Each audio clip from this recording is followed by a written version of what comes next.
ने क्या क्या पढ़ा, कौन कौन से, मगध वंश का उत्कर्ष पढ़ा, फिर उसके बाद मौर्य वंश पढ़ा, फिर उसके बाद अब आ जाता है गुप्त काल।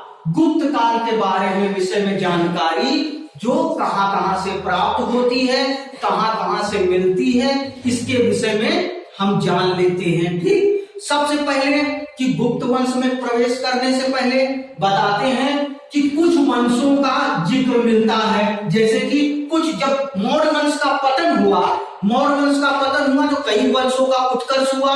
पहले जैसे कि आपने शुंग वंश के बारे में पढ़ा, फिर सातवाहन पढ़ा, फिर वकाटक के बारे में आपको बताया गया। इस तरीके से कई वंशों का उत्कर्ष हुआ।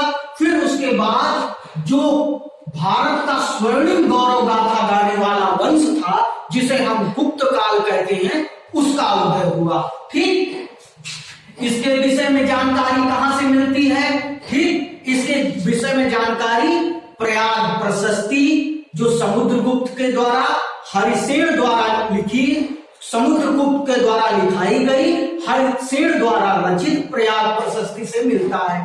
ठीक, उसके बाद क्या नाम है कि जो चंद्रगुप्त था, चंद्रगुप्त द्वितीय के सिक्कों से, ठीक, समुद्रगुप्त के अभिलेखों से और कई कवियों के शास्त्रों से, जैसे जो साहित्य लिखाए गए उनके, जैसे कालिदास की मालविका अग्निमित्रम से, ठीक, मेघदूतम से, पुराणों से गुप्त वंशों की जानकारी हमें प्राप्त होती है।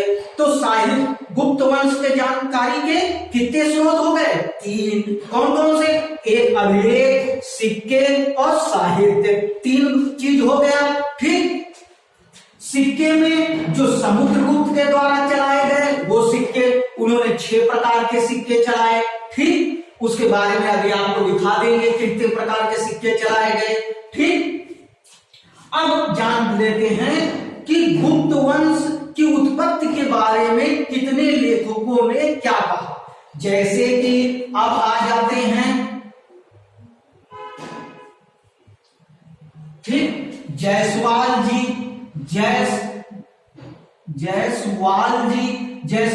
ने क्या कहा? जायसवाल जी ने कहा कि ये एक तरीके से पंजाब और सिंध प्रांत के रहने वाले जाट थे, जो भारत में इन्होंने मगध साम्राज्य पर शासन किया।